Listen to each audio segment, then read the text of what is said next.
Bon, le petit job là, je vous reprends. Alors celui-là, c'est bon, il est collé, il est vissé. En haut, j'ai de la chance comme les poutres en bois. Ils tiennent le plafond, donc je visse directement dedans.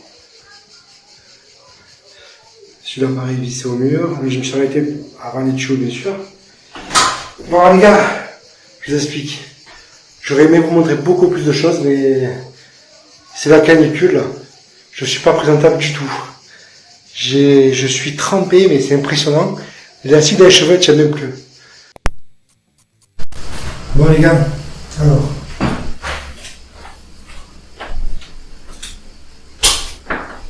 alors, vis au sol, au plafond et sur le côté, fourrure au milieu, et qui dit fourrure dit appui optimal. Appui optimal, ça veut dire qu'il faut mettre une fourrure contre le mur pour pouvoir clipser les appuis optimales.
J'ai oublié de vous indiquer un truc là. Sur les appuis optimales, il y a déjà plusieurs longueurs, oui, tu les cours. Il y a des pointes. Ces pointes, elles servent à traverser la laine de verre quand vous mettez la laine de verre, parce que normalement, il faut mettre plus l'appui optimal et tout au mur. Ensuite, il faut mettre la laine de verre, ensuite, il faut mettre des fourrures. Moi, comme je ne suis pas trop pro, c'est la première fois que je pose ce système comme tout ça, donc j'ai préféré mettre des trucs. Je mettrai la laine après, bon, je pense que ça a lâché beaucoup, mais... Donc moi, cette pointe, elle me gêne, donc je peux la couper tranquillement sans m'inquiéter.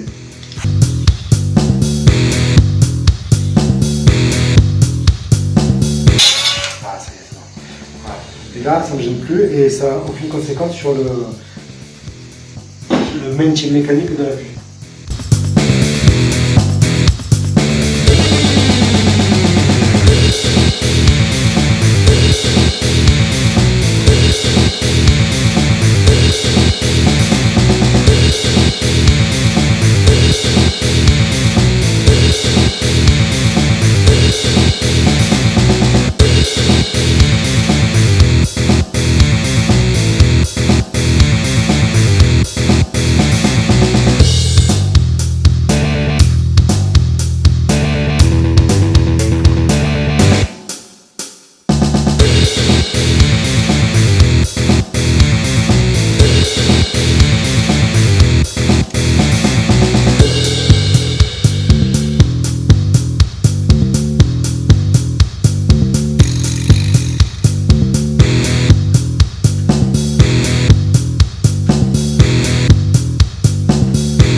Alors, normalement, vous devriez m'entendre là.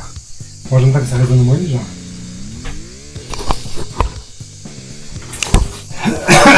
C'est combien de temps que vous êtes de travers? Alors, normalement, là, oh, je viens de faire comme ça là. Bon, là, c'est bourré, hein, ça va. C'est juste devant que ça baisse un peu, mais normalement, il faut mettre un scotch.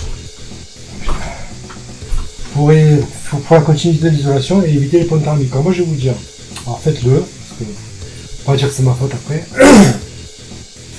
Mais je vais vous dire un truc. Tu vois, parce qu'il y a 2 cm de liaison avec le mur que je veux geler.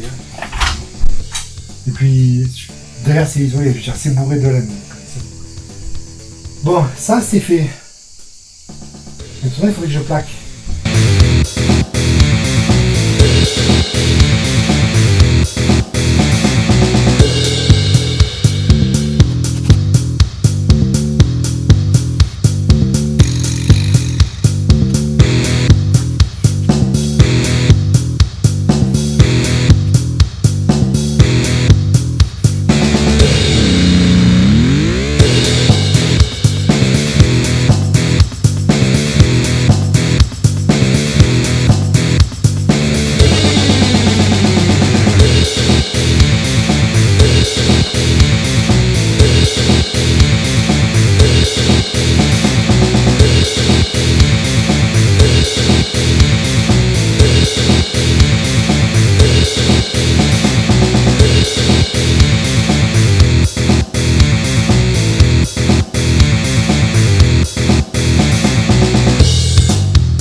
Bon les gars, c'est bon, j'ai fini de plaquer le plaqué isolé, ce mur. J'ai fait, alors là il manque un morceau, mais comme je vais avoir d'autres chutes après, je le ferai après. J'ai fait un petit chanfrein là, je sais pas pourquoi il faut faire, mais souvent les vidéos c'est revenu, comme quoi il faut un chanfrein. Donc, bon, alors maintenant on va passer à ce mur là. Vous voyez là je vais tracer la lisse basse, enfin je vais tracer la lisse haute pour me repérer, pour pouvoir mettre une fourrure derrière pour m'accrocher derrière, je sais pas si je vous l'avais dit ou pas. Donc là, il va y avoir une lisse basse. Alors je vais me caler ici pour prolonger mon trait, mais pour être perpendiculaire, je vais me mettre une équerre.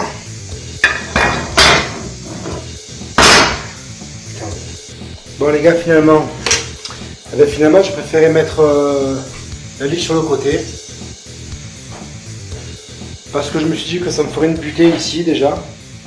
Voici voilà. Et ça va de répartir un peu mieux. Voilà. Là, de plusieurs façons que je prends les côtes, je ne tombe jamais pareil. Je suis pas assez doué pour comprendre ce que je fais ou quoi, mais donc je vais plutôt me baser sur une pratique mécanique, c'est-à-dire que je ne vais pas tracer. Je vais découper ma lisse à la longueur. En fait, en bas, c'est pas très... Oui, c'est grave, mais... je voulais tracer en bas pour pouvoir reporter en haut. Bon, je vais me démarrer autrement. Que je mettrai une lisse en bas et après avec le laser, je reporterai en haut. Bon. Ce que je vais faire, c'est que je vais mettre mon équerre. L'équerre, c'est pas possible qu'elle soit pas d'équerre. Donc, voilà. Je mettrai ma lisse contre. Je prolongerai, je vais mettre ma lisse jusqu'au bout, à la bonne longueur. Et je vais la fixer et après je reporterai en haut. Voilà, de tracer, je pense que ça m'indigne quelque part. Parce que déjà, il y a des trous, donc du coup je suis peut-être pas dans le bon endroit. Là il y a une reprise, je suis peut-être pas dans le bon endroit non plus. Voilà, allez, je vais découper et fixer la lisse.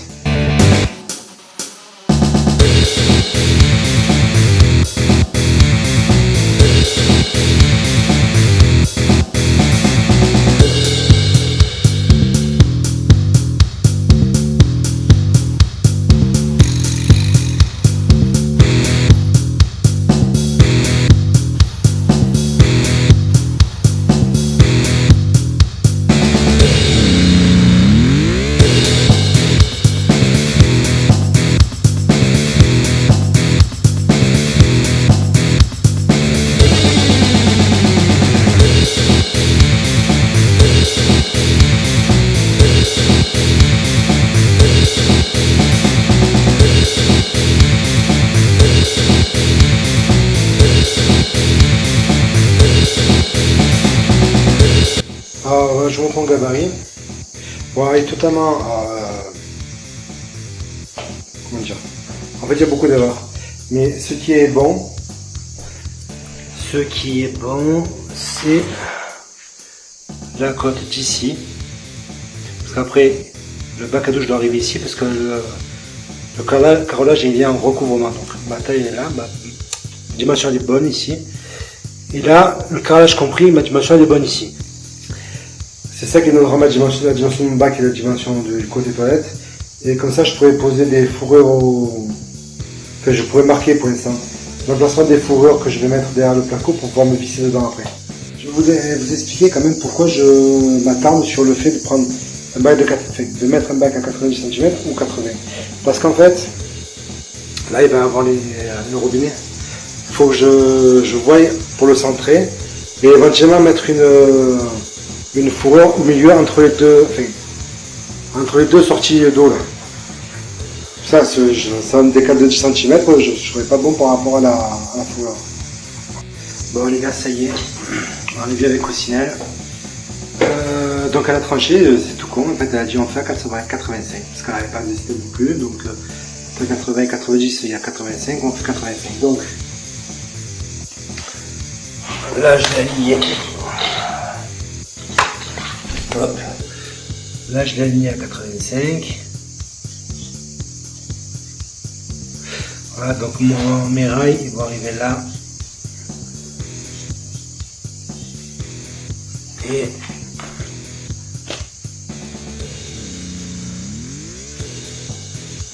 là, voilà, donc à ce niveau-là, je mettrai des fourrures pour pouvoir me revisser dedans. Et après, là, je vais me mettre au milieu de 85 pour mettre la fourrure. Parce qu'en fait, comme je vais mettre justement, comme je vous disais, les ouvertures pour les tuyaux, je veux pas que ça affaiblisse un peu, donc du coup, je vais mettre une fourrure au milieu pour maintenir. Plus tous les 60 bien sûr. Ce sera en plus de tous les 60, des entraques 60. Allez, on pose des fourrures. Je suis toujours en train de chercher quelque chose à m'énerve.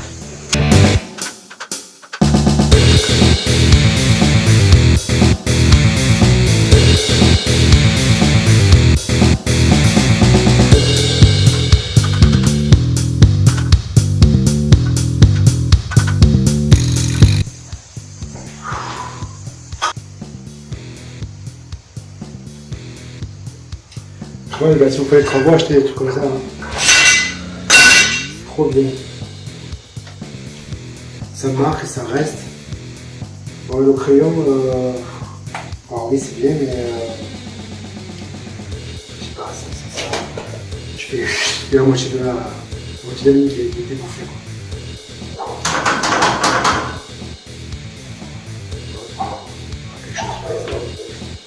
En fait, normalement, il faudrait, ce que j'ai vu, il faudrait mettre un coup de TRPF, de vis TRPF autocourant pour les fixer.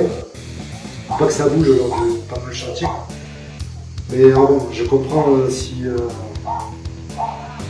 quelqu'un fait une maison de 200 mètres carrés, il ne va pas fixer les trucs, il ne va pas revérifier tous les fourrures une par une, mais moi pour une pièce, ça ne me dérange pas de vérifier à chaque fois l'aplomb.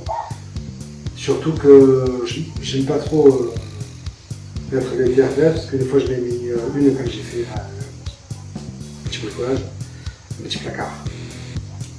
J'ai mis une TRPF et quand j'ai fixé ma plaque, ça n'a pas pété.